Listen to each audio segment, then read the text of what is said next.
Hola a todos y bienvenidos a un nuevo audio de Descomplícate y la luz de la esperanza. Hoy tengo a Camila de vuelta en nuestro podcast. Bienvenida, Camila. y, Hola. y quiero empezar hablando con ella en este audio acerca de la unidad, que es algo que yo les he hablado a ustedes en diferentes audios y Camila también se los ha nombrado en muchos audios también de la luz de la esperanza.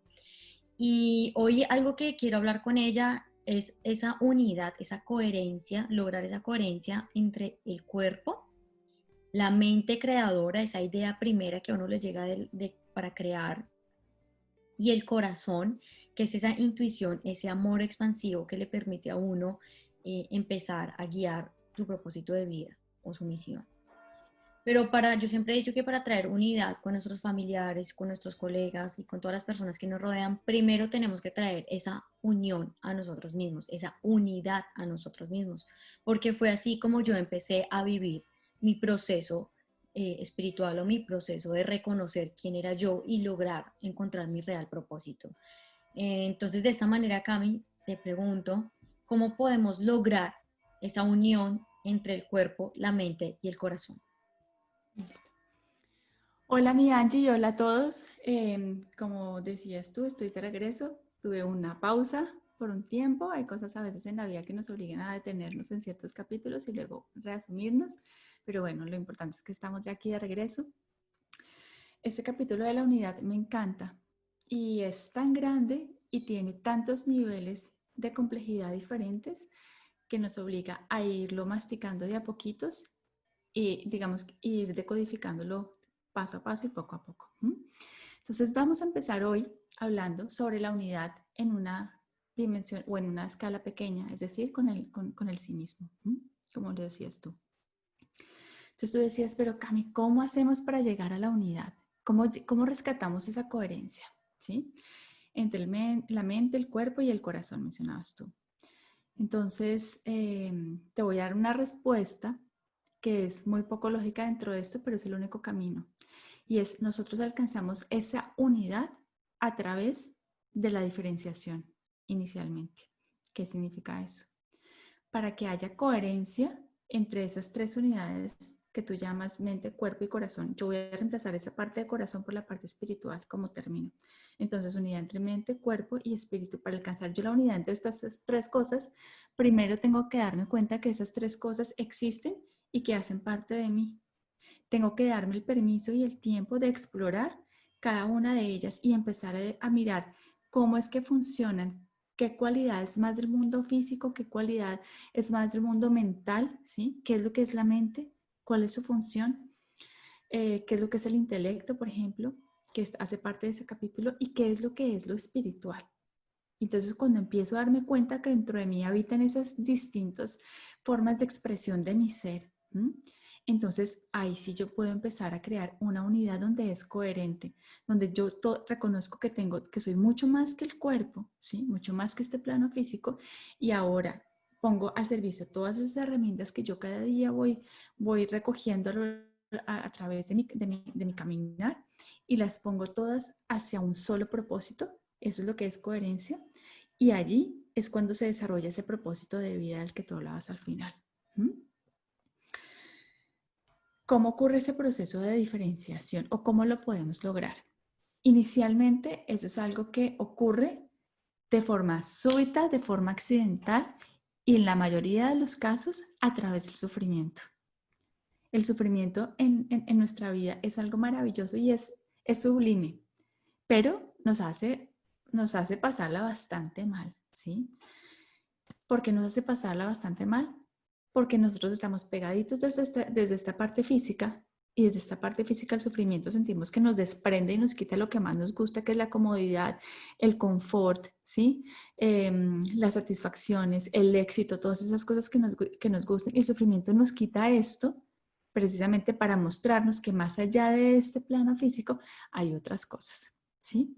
Y ahí es cuando desplegamos nuestra parte espiritual. Entonces, cuando viene un momento de estos de totazo en la vida, donde tenemos una crisis, una ruptura de pareja, un divorcio, cuando atravesamos por una enfermedad complicada, cuando perdemos nuestro trabajo, nuestro empleo, ¿sí? Cuando pasa algo que realmente no nos explicamos, de alguna manera nos saca la vida de nuestra zona de confort y nos hace, de alguna manera, irnos hasta un lugar que es tan desagradable, pero a la vez es tan potente, que es como ese hueco de sufrimiento donde decimos, pues es que ya aquí, ¿qué más? Necesito ayuda, por favor, necesito ver la luz, necesito algo que me saque y yo solo no puedo, ayuda. Y empezamos a pedir ayuda, empezamos a pedir ayuda y nos empezamos a dar cuenta que más allá de nosotros y nuestras capacidades pareciera que hay algo más porque es como algo instintivo que nos hace irnos y suplicar que algo nos jalone para poder salir de ese malestar. Y empezamos muchas veces a través de eso a construir, ¿sí? Una curiosidad para entender qué es lo que hay más allá, ¿sí? Para preguntarnos, oiga, ¿será que esa espiritualidad existe? ¿Será que Dios existe? ¿Y quién es Dios? ¿Será que Dios es eso que hablan en la religión? Y empezamos entonces a reconocer que hay otra dimensión completamente diferente que desconocíamos y empezamos a explorarla. ¿Mm? Y entre la parte de nuestro cuerpo que hablamos al comienzo, que es el que sufre, ¿sí? El que siente que le quitan cosas, el que se queda sin eso que tanto anhela y que le gusta también estar muy cómodo. Y entre esto que es muchísimo más elevado, hay un estadio como intermedio que es la parte mental. ¿Mm? La parte mental de nosotros tiene distintas facetas también que aprendemos a diferenciar con el tiempo. Y dentro de ellas está, por ejemplo, la parte intelectual, de desarrollo cognitivo, entender las cosas a la luz de una lógica científica, ¿sí? Muchas veces esta parte entra como en choque con la parte del desarrollo espiritual, porque muchas veces esto no tiene esa explicación científica que esto busca y entonces esta parte le dice a esta, usted enloqueció, ¿qué es qué es esto? Esto no tiene sentido, ¿sí? Dentro de esa parte mental también están muchas veces los frenos o las trabas que nosotros mismos nos ponemos muchas veces como un autosabotaje, donde nos recordamos a nosotros mismos, oiga, usted es material, usted tiene estos límites, no, esto no sueñe tanto porque usted está aquí. Eso también es una parte mental. Entonces, fíjate que a través del sufrimiento, de esos choques a veces inesperados de la vida, totalmente de forma inconsciente y seguramente no con ese propósito, pero empezamos a darnos cuenta que hay distintas voces dentro de nosotros o distintas dimensiones. Y como lo acabo de mostrar ahorita, como si fueran muñequitos, ¿sí? Como esas luchas y esas pugnas que empieza a haber entre nuestras diferentes dimensiones. Al inicio de nuestra vida espiritual, es posible que sentamos que estamos como escindidos, que estamos como separados, como que hay una parte de nosotros que es muy sublime y se conecta, pero hay otra parte que lo critica y una parte que cree y otra parte que no cree y una parte que necesita otro tipo de satisfacciones, más de placer. A lo largo del tiempo y a lo largo de la experiencia, en el desarrollo de la espiritualidad, básicamente lo que nosotros hacemos es con esta dimensión de la espiritualidad, es como traer un foco de luz que va iluminando esta parte de la mente y va iluminando también esta parte, digamos, como del plano físico, ¿sí?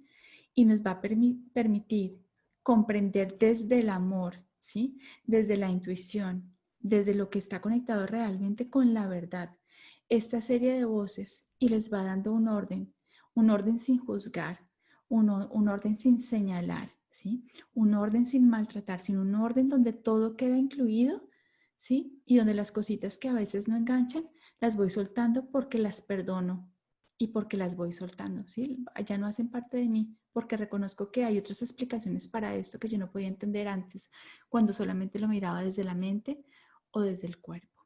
¿Mm? Entonces, esto es un arte y dura muchísimos años, quizás muchísimas vidas también. ¿Mm? Cami, algo de lo que, bueno, yo estoy de acuerdo contigo, hay personas que mediante el sufrimiento realmente empiezan a construir como esa unión o ese proceso de recordar también quiénes son. Y hay un dicho que dice, a partir de la destrucción hay construcción. Y eso lo hemos visto desafortunadamente en la Primera y Segunda Guerra Mundial, cómo se crearon las Naciones Unidas, cómo se creó la Unión Europea a partir de esas guerras que ocurrieron. ahorita sí todos tenemos, digamos que todos no, muchas personas hemos tenido el deseo de la unidad o de traer como unidad a nosotros mismos porque pues muchas personas se están reinventando y están cambiando y quieren como empezar a hacer cosas diferentes. Uno de los llamados que yo tuve, Camila, fue, Angie, tienes que olvidar quién fuiste. Y es un poco de lo que tú dices, ¿no? Como que en tu mente, que choca la parte lógica y la parte emocional, está como todos esos recuerdos y dejar de un lado eso que realmente tienes que desechar y que no te funciona. Pero entonces, cuando a mí me dicen eso, yo digo, Dios mío, ¿yo cómo voy a olvidar quién soy o quién fui? Pero entonces yo quisiera preguntarte, mm, como para aclararlo para la gente, ¿cómo podría yo entender ese tienes que olvidarte quién eres para poder traer esa unidad a ti? Ok, ya me termino de anotar estas ideas acá para poderte responder. Entonces, eh, tú dices, tienes que olvidar quién fuiste. Si lo miramos dentro de estos tres planos, de la parte espiritual, la parte mental y pongamos la parte física por acá, ¿sí? Desde la base biológica de nuestro cerebro, junto con nuestra parte mental, va a ser completamente imposible que tú olvides algo. Eso no va a pasar. En este plano, tercera dimensión, no va a pasar, porque ya hay una impronta marcada en tu patrón neurológico y eso permanece. Sin embargo, desde nuestro recurso biológico, desde nuestro cerebro, también existe la posibilidad de crear conexiones distintas. Entonces, yo no voy a borrar lo que pasó, pero lo que yo sí puedo hacer de manera consciente es iluminar estos hechos o estos eventos que me causaron dolor y sufrimiento, ¿sí? A la luz de la compasión y del amor, que es un procesamiento superior al mental, ¿sí? Y al hacer eso, yo puedo empezar a mirar esa misma situación con otros ojos. Cuando yo miro la misma situación que me causó dolor, pero con una mirada distinta, amorosa y compasiva, entonces la misma realidad pareciera que cambia, se transforma. ¿Mm? No deja de existir, no se borra como borrar un borrador, así como el que yo estoy utilizando, que yo escribo y borro. No va a pasar eso, pero se va a transformar en otra cosa, en algo que va a ser potencializador para que yo gane más luz aquí arriba y pueda seguir iluminando otros aspectos. Eso es lo que se llama sanar. Eso básicamente es lo que es perdonar. ¿Mm? Ahorita estamos hablando en el plano del individuo en la relación con el sí mismo, con el sí mismo. Sin embargo, en la vida real, práctica y cotidiana, este intercambio del sanar, esta iluminación de las situaciones y esta reinterpretación involucra siempre automáticamente al otro. Entonces, ¿por qué involucra al otro? Porque es que esta situación que me dolió, la situación no está sola. La situación que me dolió está relacionada necesariamente con alguien con quien yo me vinculé afectivamente, ¿sí? A través de una relación de amistad, de noviazgo, de matrimonio, de sangre, de hijos, lo que sea, ¿sí? Y es esa impronta emocional lo que genera ese dolor, pero es a través de ese intercambio con el otro. Lo que te voy a decir es muy potente. Cuando yo en realidad quiero perdonar al otro, lo que en realidad tengo que hacer primero es perdonarme yo, iluminar esto y perdonarme a mí misma, ¿sí? Porque todo eso que me causó dolor, ¿sí?, implica que eso que el otro me hizo a mí, o eso que yo veo en el otro como algo doloroso que me hizo a mí, en realidad es algo que yo estoy observando dentro de mí misma, pero que no puedo ver si yo no entro en contacto con alguien más, sino que lo puedo ver, ¿sí? Es a través de esa relación que yo establezco con el otro. Cada relación que yo establezco con otra persona es como si yo me tomara una selfie, ¿sí? Es como si tuviera un espejo en el que yo empiezo a verme a mí en mis claros y en mis oscuros. Eso pasa con todo el mundo. Entonces, aterricémoslo más a un ejemplo en la vida cotidiana. Supongamos, caso de infidelidad, ¿sí? Que es muy común en la consulta escuchar ese tipo de quejas. Entonces, tengo un dolor en mi corazón porque esta persona fue infiel conmigo, ¿sí? Entonces, si yo lo pongo como que esa persona tuvo el poder de herirme a mí, entonces yo me pongo como si yo fuera ese vulnerable y el otro sí tiene todas las armas para atacarme, pero yo no, yo estaba completamente desvalida. Yo aquí no tengo ningún principio para sanar porque no tengo ninguna responsabilidad en lo que pasó. pero cuando yo utilizo ese vínculo que tengo con el otro, ¿sí? Con esta mirada de amor y compasión de la que hablamos al comienzo desde la espiritualidad, entonces yo empiezo a entender que esa infidelidad no se dio porque sí, no ocurrió de la noche a la mañana, que tal vez esa infidelidad tenía un mensaje tanto para él como para mí, ¿sí? Que esa infidelidad puede llegar simplemente a darnos, a mostrarnos que quizás llevamos mucho tiempo sin comunicarnos de forma efectiva, que tal vez nos fuimos cada quien yendo por su lado y que poco nutrimos emocionalmente nuestra relación. Entonces tiene un mensaje, ¿sí? Y puedo yo a través de esa otra persona ver en qué cosas tal vez yo también de alguna manera fallé para que eso pasara, no quitándole la culpa a él, pero poniéndome en el terreno de la responsabilidad. No sé si es claro, pero antes de que me hagas la siguiente pregunta, a lo que voy es, no podemos olvidar lo que somos, podemos reinterpretar nuestras historias y eso no ocurre solos, eso ocurre a través de esa unidad establecida en la reciprocidad de las relaciones significativas.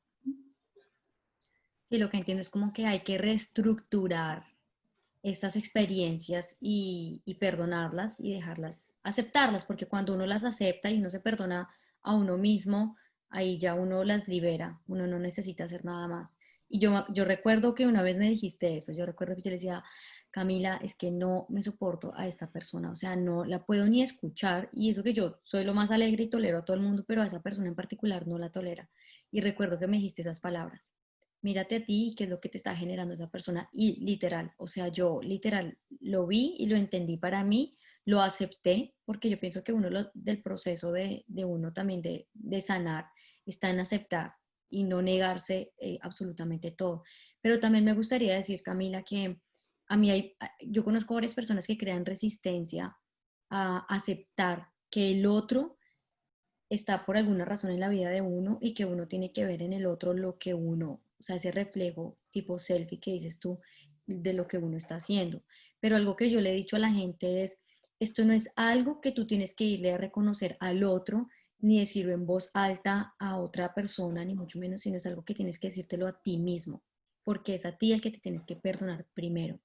Entonces, sí me parece importante como decir esto, porque hay gente que le tiene como un poquito de miedito, por decirlo así, de decirle al otro como, es que tú me generas esto, pero igual si la gente se siente pues cómoda haciéndolo, está más que bienvenida.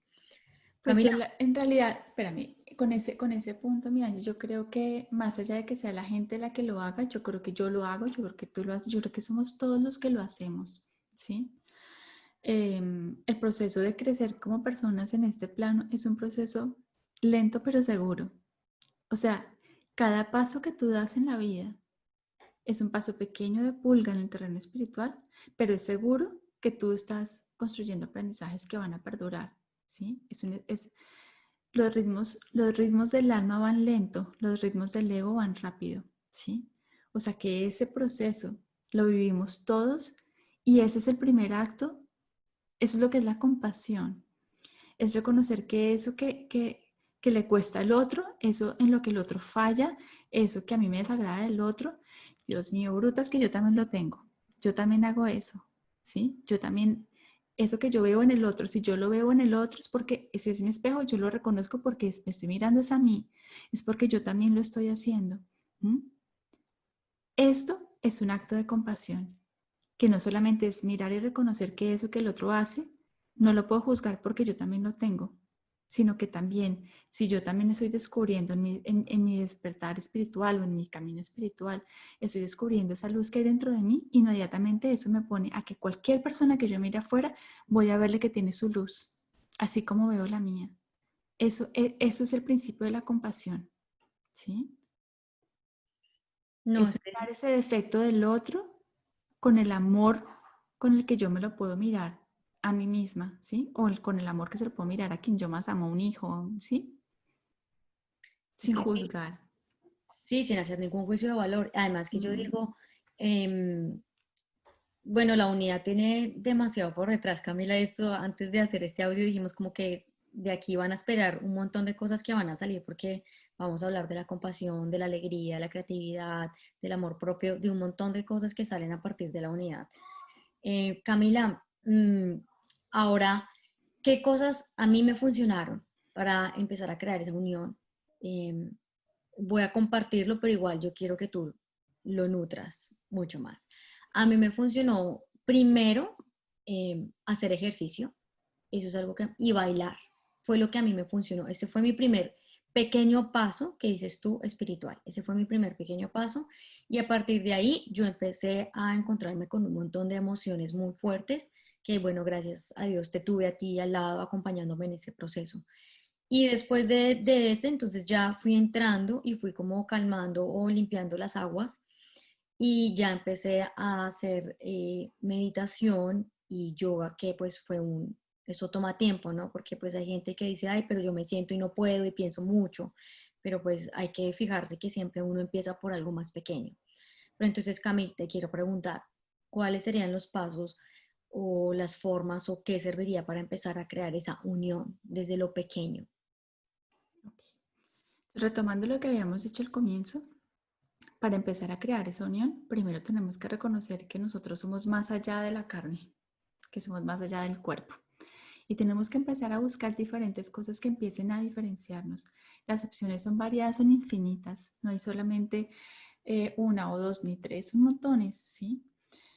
El hecho de que la gente empiece a dejar de mirar lo macro y lo grande, ¿sí? Y buscar el placer en las cosas grandes y empiece a deleitarse con lo chiquitico, ese es un primer paso enorme para empezar a hablar sobre unidad, ¿sí? Porque es empezar a darte cuenta que en las cosas pequeñitas hay una capacidad de felicidad muchísimo más amplia, ¿sí? Es saber que la magia que las cosas chiquiticas tienen una magia gigantesca. ¿Mm? Eso, que es algo súper fácil, cotidiano, que cualquiera puede hacer, para mí es la forma más fácil y más eficaz para empezar a hacer esa diferenciación entre lo material, lo mental y lo espiritual de una forma muy básica y muy sencilla. Es empezar a bajar el ritmo en la vida. Es en lugar de coger el tren, coger el bus o coger el carro e irme directo siempre por la misma vía, a la misma hora, como un robot, a los mismos kilómetros por hora, es de pronto un día bajarse, bajarme de ahí y tomar otro medio de transporte, darme la oportunidad de tener una experiencia diferente o irme caminando o tener una caminata distinta. A lo que voy es a tener esa capacidad para disfrutar y rescatar lo maravilloso del instante en la simplicidad. Poderme ir y observar simplemente cómo son los pétalos de una flor, darme la oportunidad de sentir esa brisa sobre la piel, poder respirar el perfume diferente que ofrecen las distintas flores, los distintos árboles, sentarme un momento simplemente a observar y a sentir. Esas cosas que parecen sencillas y simples son las que están llenas de inmensidad, porque es donde mi mente está sentada en el momento presente. ¿Mm? Entonces, mi cuerpo está obedeciendo, está con todos los sentidos abiertos. Mi mente está en el momento presente y en el momento presente es el momento del infinito. Es el momento donde es el sentimiento, es la conexión, es la expansión, es sentirme que estoy disfrutando, sentirme que estoy deleitándome con esto, ¿m? Que me estoy inspirando con algo tan pequeño. Todas esas son sentimientos de alto nivel de vibración energético que tienen que ver con lo espiritual. Y es una cosa súper chiquita. No tenemos que irnos inmediatamente ya a empezar a meditar. Meditar vendrá. Hay que primero empezar a entrenar a la mente en estar en aprender a disfrutar las cosas pequeñas que nos ofrece el aquí y el ahora. ¿M? Eso que tú hablas en psicología lo llamamos, y mucha gente también ya lo llama así como el mindfulness, ¿no? El Y por mindfulness. el mindfulness siempre empezamos. Yo me acuerdo que ya, o sea, es muy chistoso porque, claro, yo digo, mi más grande, no fue un sufrimiento, pero mi más grande golpe para poder entrar en mí misma fue haberme venido a Suiza. Pero antes de haberme venido a Suiza, yo empecé con el mindfulness y recuerdo que mi primer ejercicio fue comerme una uva. Yo no sé si tú conoces el ejercicio de la uva. Y me decían, Angie, esa uva llegó de otro planeta, usted la tiene al frente suyo, descríbala, gócesela, disfrútesela. Y claro, de verdad que mi primer ejercicio fue definitivamente el mindfulness. Y fíjate cómo es la mente, ¿no? Uno siempre se va a lo que el mundo le dice que es la meditación, la meditación. Y no, o sea, uno no se percata de esas pequeñas cosas que realmente uno disfruta y uno empieza a valorar más. O por ejemplo, fíjate el poder que tiene sentarte a ver un bello atardecer. Que O sea, todos el lo poder. disfrutamos. Claro, pero todos lo disfrutamos porque es que es tan bello que nos captura todos los sentidos y nos captura en el momento presente y nos hace como una explosión de expansión, donde volamos, donde sentimos que eso tan hermoso que estamos viendo nos llena como de ganas, como de crear, nos inspira, ¿sí? O sea, como que nos nutre, es como si fuera como un aire que entra por todo nuestro cuerpo y nos hace sentir vivos, es como que nos recobra otra vez, nos recarga energía. ¿Mm? Pero sabes también que hemos hablado las dos mucho, a mí por lo menos la ducha. Y yo ayer pregunté y decía, ¿pero por qué la ducha? Y me decían, Angie, es que la ducha es un momento en el que tú te encuentras con tus sentidos. Tú cuando te estás bañando, tú te estás tocando el cuerpo, te estás pasando tus manos por todo tu cuerpo, tú estás sintiendo el agua, tú estás oliendo, estás escuchando, estás teniendo contacto con tus sentidos. Por eso es que las grandes ideas te llegan en la ducha. Y tú me decías, Angie, yo no entiendo por qué la cocina es tan poderosa. Sí. Y fíjate cómo cosas tan pequeñas no nos percatamos de cómo nos conectamos con nosotros mismos, que son momentos súper poderosos en los que muchas personas han logrado grandes éxitos desde estas pequeñas cosas que no nos estamos percatando. Mira, aquí para cerrar este audio o este video de hoy, yo quiero decirte algo y quiero que quede acá, que yo siempre le digo a mis pacientes o a la gente que viene a terapia y les digo lo siguiente. Si yo pudiese representar el empaque de la felicidad, yo les diría que la felicidad viene en un frasquito. Muestra a ver si tengo un frasquito. Bueno, esto no es un frasquito, pero supongamos que lo es. La felicidad es como si fuera como un frasquito que en lugar de tener este líquido, va a tener una cantidad de pepitas chiquiticas, chiquiticas, chiquiticas, chiquiticas. Entonces la gente me dice, pero ¿cómo hace que la felicidad viene en pastillas chiquiticas? Yo les digo, sí, porque es que la felicidad tiene que ver con esas cosas minúsculas que parecen como casi como insignificantes, que aparecen todos los días de la vida en lo cotidiano, en lo más simple.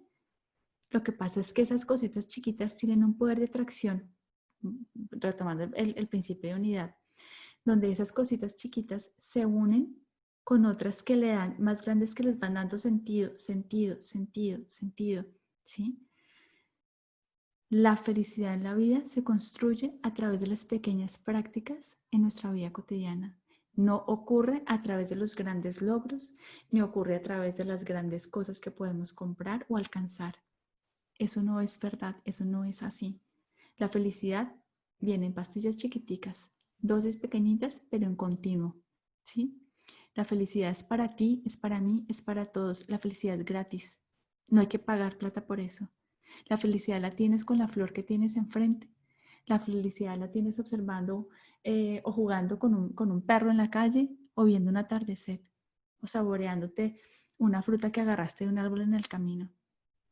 La felicidad es simple, es pequeñita, pero es inmensa a la vez. Cami, como siempre, una mujer muy inspiradora para mí y para el resto del mundo. Gracias. Para los que no saben, Camila está haciendo esto porque es una mujer muy sabia. Ella es una mujer muy sabia y yo le he dicho como que tienes que compartir esa sabiduría. Y bueno, ya ustedes ya la habrán escuchado en este audio. Muchísimas gracias a todos los que nos están escuchando. No se les olvide seguirnos en nuestras redes sociales. Nos encuentran como en Instagram como @descomplícate_podcast y como es el de la luz de la esperanza, Cami. La luz de la esperanza, Raya el Piso Podcast. Y también nos encuentran en YouTube como Descomplícate y como La Luz de la Esperanza y en todas las plataformas del audio como Apple Podcast, Google Podcast, Amazon y bueno, todos los audios. Muchísimas gracias por escucharnos y les mandamos un abrazo muy fuerte. Chao. Un abrazo y un besito para ti, Ñaña, y para todos. Chao. Chao.